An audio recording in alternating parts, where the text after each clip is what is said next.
Well, today is November 14th.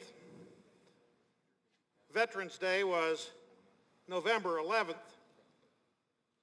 Today is our local Tea Party celebration of Veterans Day, and it is an important day, made so by all of those who've ever served in the armed forces. It's appropriate for us today to reflect upon the purpose of the federal government, its constitutional powers, the nature and conduct of war, and the honor and respect earned by veterans. When we survey the whole earth and examine every society and every culture which exists, we find a startling fact. Poverty, suffering, squalor, penury are found throughout the world. Everywhere we look, there are masses of humanity burdened by suffering, and the producers of all of this misery, more often than not, is government.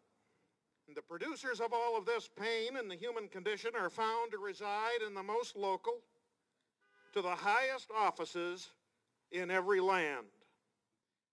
But let me give some local examples. None of us would spend $8 million on a softball field or $15 million on a sheriff's office building or presume to know how to operate an asphalt plant.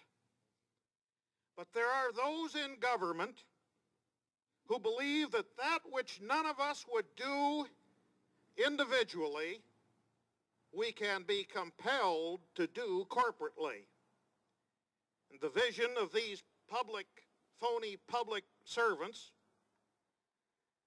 is utopian, and their desires are insatiable.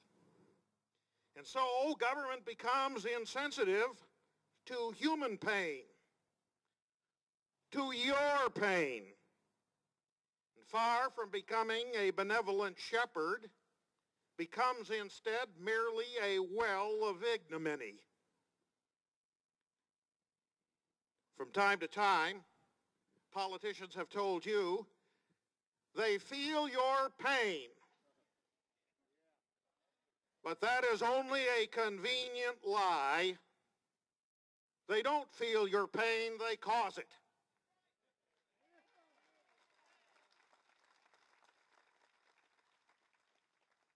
Today, we have a federal administration which does not really like the Constitution.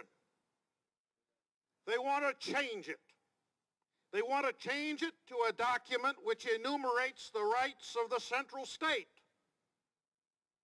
They want to change the Constitution without using the amendment process.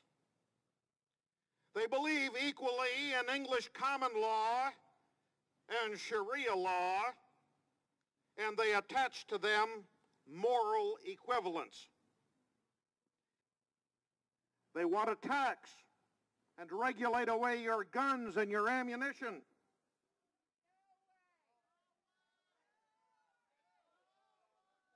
They want you to buy your mandated public option health insurance. And get this, they want you to buy it at the Department of Motor Vehicles. They want to harvest human organs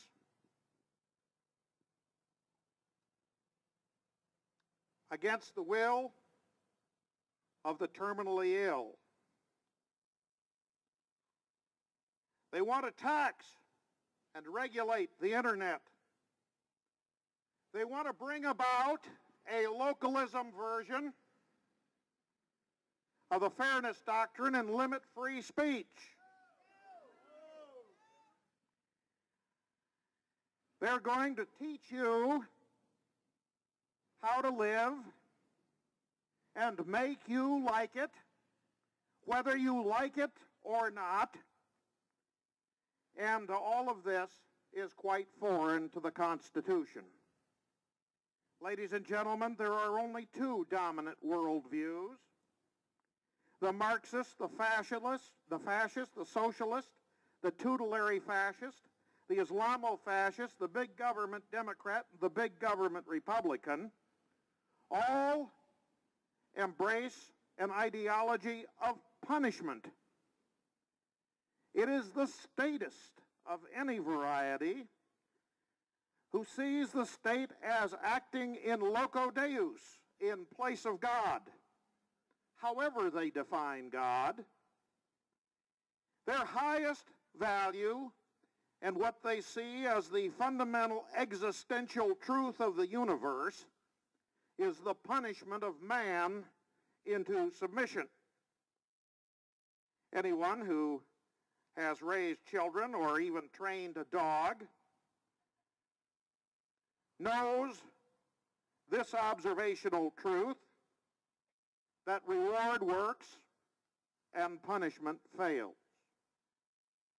And this is why the people of every statist society languish, while the people of every free society prosper. These fascists see you as a ride to the free meal ticket. The statist view is that you serve no other purpose than to be rode hard and put up wet. The fundamental existential truth of the universe is not the punishment of man into submission. Ladies and gentlemen, the fundamental existential truth of the universe, the big truth of the universe, is the grace of God triumphant in the affairs of men.